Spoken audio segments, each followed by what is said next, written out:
उड़ान सोसाइटी का।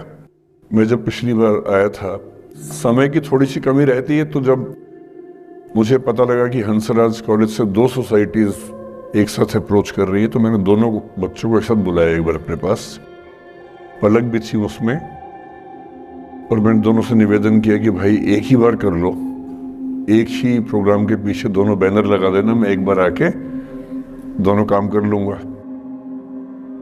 पर इन दोनों में वहां पर ठीक ठाक जोर आजमाइश हुई और अंत में तय हुआ कि 2 ही बार आना होगा। तो पिछली बार तो मैं करीब 6 महीने पहले आया था, निष्ठा सोसाइटी का गवर्नेंस पे एक सेमिनार था शायद। इनको हम सोच रहे थे कि टाल मटोल करके मैनेज कर लेंगे। हमने काफी कोशिश की, हमारी टीम ने काफी बहाने लगाए कि सर बिजी हैं, भारत के बाहर हैं, दुनिया के बाहर, खूब हमने कहा। हमें लगा कि अंत में हार के गिव अप कर देंगी या लेट गो कर देंगी, कुछ तो करेंगी, पर ये नहीं मानी। इन्होंने मुझे मैसेज किए, कभी कभी लगभग हार्श होती हुई लैंग्वेज में मैसेज किया कि सर आपने वायदा किया था, कैसे पीछे हट सकते। तो फिर ये हुआ कि ठीक है, आना तो है ही। अंततः आज का दिन तय हुआ। फिर टॉपिक्स की बात हुई तो इनका निवेदन था कि बस मोटिवेशन पे कुछ भी बोल दीजिए आप। तो मैंने कहा भाई मैं मोटिवेशनल स्पीकर नहीं हूँ, मुझे वो सब नहीं आता है, आप मुझे वो टॉपिक देंगे तो शायद मैं बात कर पाऊंगा। तो फिर इन्होंने कुछ टॉपिक्स भेजे 4-5 कि आप इनमें से कोई भी एक चुन लीजिए। मुझे उनमें से जो सबसे ठीक लगा आप लोगों की उम्र को देखते हुए वो था the art of letting go. Right, the art of letting go. Letting go आपकी पीढ़ी का बड़ा प्रसिद्ध शब्द है, हमारी पीढ़ी में तो वो नहीं होता था। हम तो उस पीढ़ी के, उस क्षेत्र के लोग हैं। मैं हरियाणा से हूँ, पंजाब का असर हम पे रहा है ठीक ठाक। हिंदी भाषी हम लोग रहे हैं, अंग्रेजी हालांकि मैं बोल लेता हूँ, कोई चिंता की बात नहीं, लेकिन हिंदी ही मेरी आत्मा की भाषा है। तो जब मैंने सोचा कि लेटिंग गो, मैंने टीम से पूछा क्या होता है लेटिंग गो। तो हमारी टीम में कुछ यंग लोग हैं, उन्होंने बताया कि सर ये बहुत महत्वपूर्ण चीज़ है, आप लोग नहीं समझेंगे, हमारी पीढ़ी के लोग समझते हैं इस चीज़ को। लेट गो का मतलब होता है कि छोड़ो, जाने दो। तो मैंने कहा अच्छा, ये तो हमारी पीढ़ी में भी होता था। हम इसके लिए शब्द कुछ और बोलते थे, जैसे मैनू की, तैनू की, छड्डो यार, अरे मटिया दो, अरे भाड़ में जाए, अरे देखा जाएगा, अरे देख लांगे। तो हिंदी हो, पंजाबी हो, हरियाणवी हो, बिहार में अरे मटिया दो, तो वहां मटिया दो बोल देते हैं। इसलिए अंग्रेजी भाषा में एक मुहावरा आ जाने से ऐसा थोड़ा है कि भारत के लोग उसके बिना काम चला रहे थे, यह भी काम चल ही रहा था लंबे समय से। तो फिर मैंने कहा ये टॉपिक ठीक है, और जिस उम्र के बच्चों को एड्रेस करना है, उस उम्र के बच्चे अक्सर इमोशनल टर्मोइल में रहते होंगे। यही उम्र है जब दिल लगता है, टूटता है, और करियर बनेगा नहीं बनेगा, फेलियर्स मिलते हैं। तो जिस उम्र में इमोशन सबसे ज्यादा उठापटक करते हैं, उछल कूद मचाते हैं, एंग्जाइटी, डिप्रेशन, ये सब होता है, उस उम्र के बच्चों से बात करने के लिए सबसे मौजूद टॉपिक मुझे यही लगा, सबसे अच्छा टॉपिक यही लगा कि हम इसी पर बात करते हैं। मैं पहले डिस्क्लेमर्स लगा दूं, मैं मनोविज्ञान का अध्यापक नहीं हूं। मैंने साइकोलॉजी में ना एमए किया है, ना एमफिल, ना पीएचडी किया है, ना मैं मोटिवेशनल चीज़ें करने का कोई सर्टिफाइड अध्यापक हूं।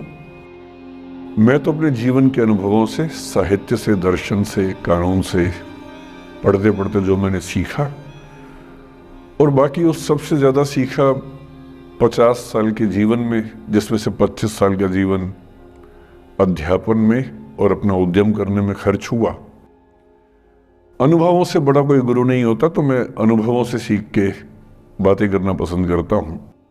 हालांकि हंसराज कॉलेज का खौफ इतना ज़्यादा होता है कि जब मुझे पता लगा कि मेरा टाइम फिक्स हो गया आने का, मैंने अपनी टीम से कहा कि यार लेटिंग गो भी कोई किताब है तो देखो मैं देख तो लूं क्या होता है।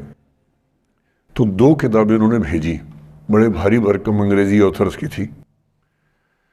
तो मैंने 4-5 दिन पहले पढ़ना शुरू किया। 5-10 मिनट पढ़ के मुझे लगा कि उससे बात बनेगी नहीं, वो अलग ही टाइप की बातें थी, बड़ी थ्योरेटिकल सी बातें। तो मैंने कहा क्या थियरी में क्या रखा है, हम बच्चों से बच्चों की जुबान में बात करेंगे, उसका मजा ज्यादा है, क्यों थियरी में जाए।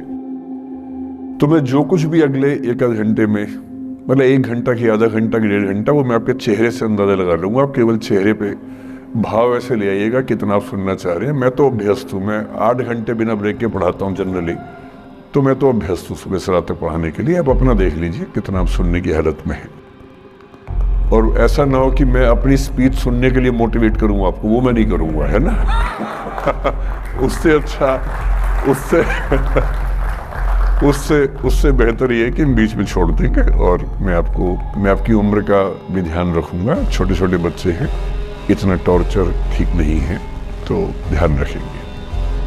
पर मेरा ख्याल है कि आपको मजा आएगा, क्योंकि आपकी उम्र से जुड़ी बातें हैं, आपको अच्छा लगेगा। मैं सबसे पहले 2 शब्दों में अंतर स्पष्ट करना चाहता हूं। एक शब्द है गिव अप करना, एक है लेट गो करना। कभी कभी लगता है कि दोनों बातें एक जैसी हैं, पर दोनों बातें एक जैसी हैं नहीं। गिव अप करने का मतलब होता है हार मान लेना। मसलन आप कुछ कोशिश कर रहे हैं, जैसे मैं इसी एग्जांपल से बात करता हूं। पलक ने कोशिश की कि मैं यहां पर आ जाऊं, कोशिश की। और मैं ये नहीं कहना चाह रहा कि मैं बहुत व्यस्त आदमी हूं, लेकिन हाँ, व्यस्तताएं रहती हैं। मैं आजकल अवॉइड करता हूं कि कहीं जाऊं, क्योंकि पता नहीं पिछले 3 साल में ऐसा क्या हुआ, इन्विटेशंस इतने मुझे आने लग गए हैं।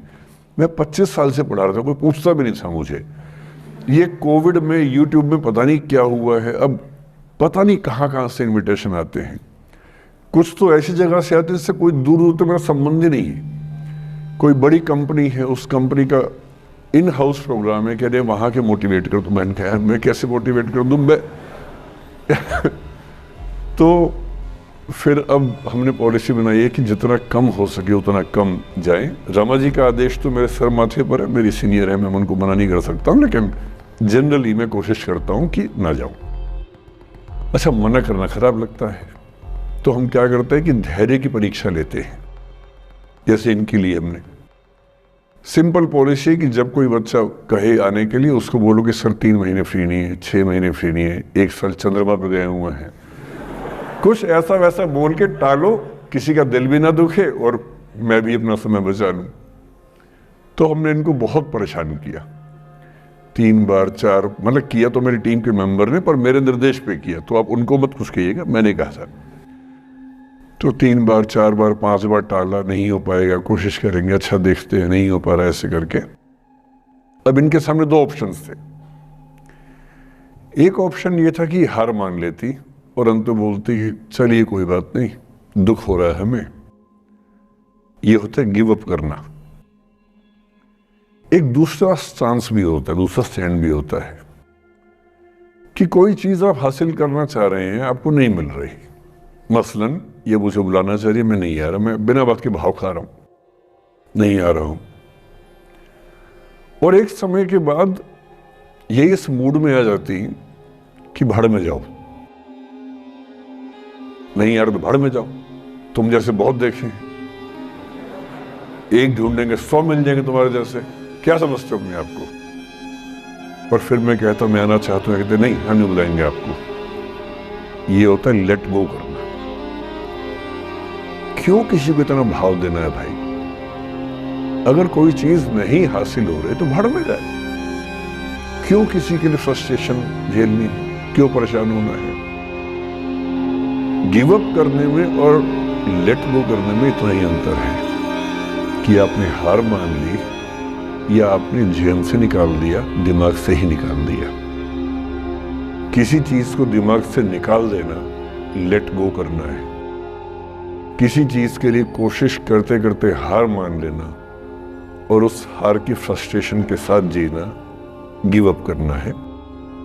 मुझे खुशी है कि आपकी मोटिवेशनल सोसाइटी के मेंबर्स कम से कम गिव अप नहीं करते। अच्छा, वो लेट गो भी नहीं किया मुझे, वरना मेरा सम्मान बच गया। और ये अच्छा है कि इसी विषय पर हम बात करना चाह रहे हैं। मैंने इस बीच में ये भी सीखा कि आपकी उम्र के बच्चों को कुछ भी बताने का सबसे अच्छा तरीका है कहानियां सुनाना। और आपकी उम्र की बात नहीं है, लिंक्डइन पर आप भी शायद होंगे, मैं भी वहां पर हूं, जो प्रोफेशनल